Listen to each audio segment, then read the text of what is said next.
Shalom, shalom, bom dia! Vamos orar juntos?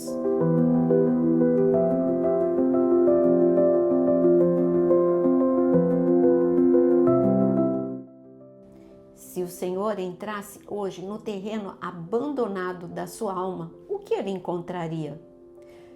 Isaías 61:4.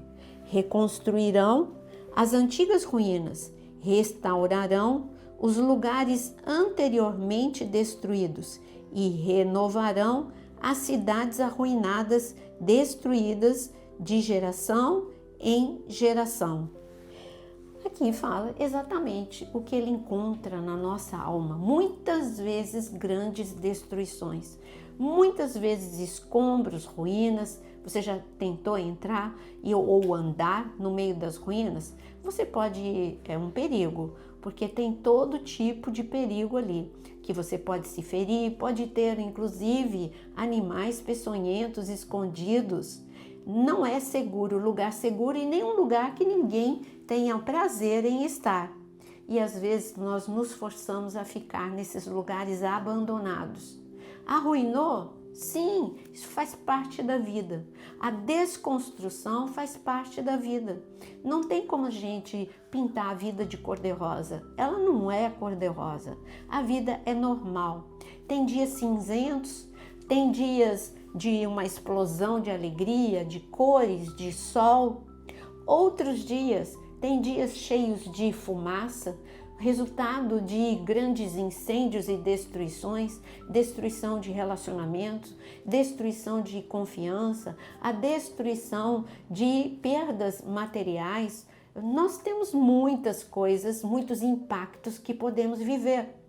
Louco são aqueles que tentam pintar a vida de cor-de-rosa ou dizer que quando você tem Deus, tudo vai bem. Sim, tudo vai bem se você permitir Ele entrar em todas as áreas da sua vida. A promessa aqui ela é profunda. O Senhor, Ele diz que Ele vai reconstruir. Ele não está falando que Ele vai fazer uma nova edificação. Essa é a boa notícia. Ele não desiste da gente. Ele não estava dizendo para a gente de que Ele vai encontrar uma pessoa melhor. Ele está dizendo, é você mesmo que eu escolhi e eu vou te reconstruir. Eu não vou construir algo novo, uma pessoa nova, um plano novo. É você. Por isso que a gente vê Deus reconstruindo a vida de Elias. Elias não foi pecado, mas foi o excesso de angústia, de desânimo. E Deus chegou e mandou um anjo lá. Fala para Elias que eu não desisti dele. Vai lá, toca em Elias, dá água, dá pão. Estou dando só um tempinho para ele, mas eu não desisto de Elias, eu vou reconstruir Elias. Assim ele fez com os discípulos e assim ele faz com você. Eu vou reconstruir as antigas ruínas, vou restaurar o lugar anteriormente destruído. Quando ele fala de restaurar, reconstruir, ele está falando de dois casos. Reconstruir se não tiver nada em pé, tudo em ruínas. Restaurar, se tiver brechas, ele restaura. E quando eu falo de rachaduras, teve uma ocasião em que estavam construindo um edifício muito alto do lado da minha casa. E quando bateu estacas, racharam as paredes da minha casa e da casa da vizinha. E os engenheiros disseram que aquelas rachaduras não levariam a nada, que a gente ficasse tranquilo. Mas infelizmente eles estavam errados. Num dia de um grande temporal em São Paulo, a casa veio e desabou. Porque realmente quando tem goteira, o teto desaba, é o que diz a palavra. Quando tem rachadura, a construção, ela pode vir ao chão. Então Deus está falando, olha, antes que venha uma destruição completa, se você entregar agora o que você está vivendo, eu posso reconstruir. Mas tudo bem, se você já estiver completamente destruído, ainda assim eu posso também te fortalecer e te reconstruir. Nós conhecemos muito bem um homem chamado Neemias. Neemias, se eu te perguntar agora, neste momento, quem foi Neemias? Ele reconstruiu os muros de Jerusalém em um tempo recorde. Ele enfrentou pressão e ele não desistiu. Um homem de fé, um homem firme em Deus. Essa é a sua memória. Não está errada, não. É isso mesmo. Só que antes dele trabalhar na reconstrução do muro, Deus precisou trabalhar na reconstrução de Neemias. Neemias, ele estava no exílio. Ele recebeu notícia, e eu gostaria de ler com você, Neemias capítulo 2. Então, nós vemos que Neemias, ele estava, na verdade, vamos começar por Neemias capítulo 1. Ele estava no exílio, era copeiro do rei. Uma pessoa foi para Jerusalém e ele perguntou para essa pessoa: como que está Jerusalém? Essa pessoa deu o pior relatório que alguém poderia ouvir. Olha, não sobrou nada, está tudo arruinado, as portas estão queimadas, quem está lá ainda está sofrendo humilhação, vergonha. Eu resumo a palavra em ruínas. Foi esse o relatório que ele recebeu. Só que esse relatório chegou até Neemias porque ele perguntou. Ele não estava interessado antes, ele estava vivendo a vidinha dele, ele estava ali, ele não procurou saber antes. Jerusalém não ficou naquele momento destruída, ela já estava há muito tempo destruída. Então a primeira reconstrução que Deus precisou fazer foi no próprio coração de Neemias. Neemias entendeu que ele estava vivendo de uma forma egoísta. Ele estava tranquilo no emprego, seguro no emprego que dentro do exílio era de honra. Então, pouco importa o que acontece com as pessoas. Isso mostra esse egoísmo, isso mostra, ou negar as circunstâncias, mostra uma imaturidade. Quando Neemias caiu em si, ele começou a chorar quando ele entendeu o relatório. E depois ele levantou um clamor e ele começou a pedir perdão pela nação, por ele mesmo.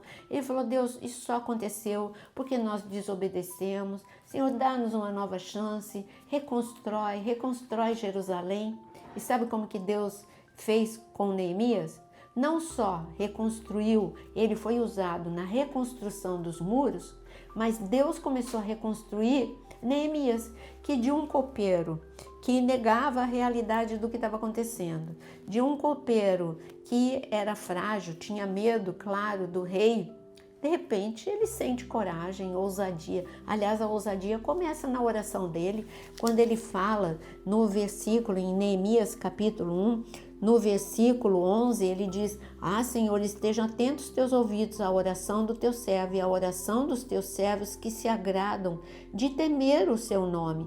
Faze com que o teu servo seja bem-sucedido hoje e encontre misericórdia diante deste homem. Nesse tempo, eu era copeiro do rei. O que ele pediu? Ele falou: Deus, reconstrói a coragem dentro de mim. Senhor, reconstrói a ousadia dentro de mim. Reconstrói um amor profundo dentro de mim. Ele pediu graça, ele pediu favor de Deus diante do rei. E o que Deus fez? Reconstruiu Neemias. Ele teve coragem, ele teve ousadia e ele fez o pedido certo para o rei. Só que Deus já tinha tocado no coração do rei e ele foi liberado para trabalhar na reconstrução. Esse é o Deus que nós servimos. Você lembra de Pedro?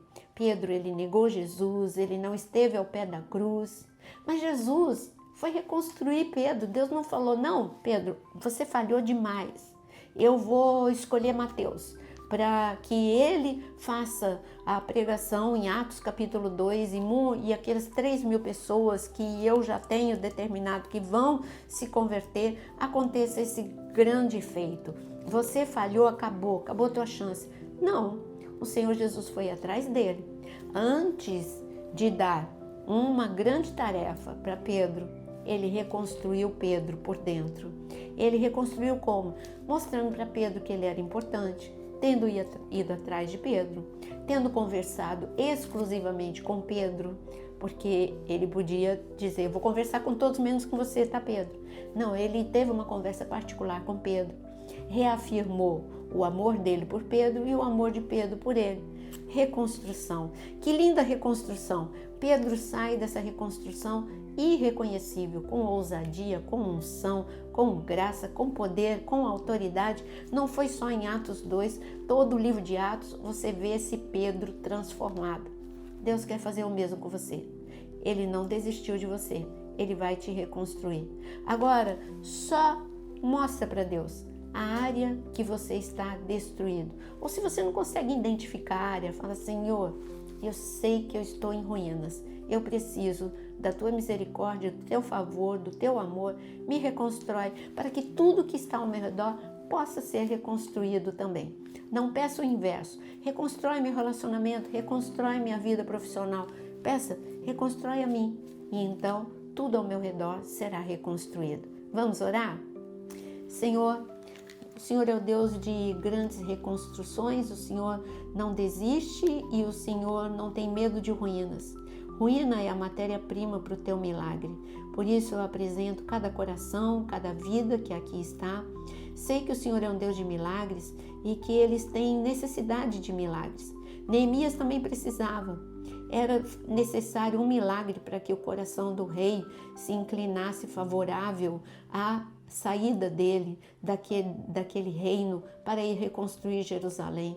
Foi necessário muitos milagres, mas antes do milagre externo, o Senhor fez o maior milagre, a reconstrução de Neemias, a reconstrução de Pedro. E que hoje corações aqui possam ser reconstruídos, ministérios possam ser reconstruídos, relacionamentos possam ser reconstruídos, chamado, vida espiritual seja reconstruída, em nome de Jesus.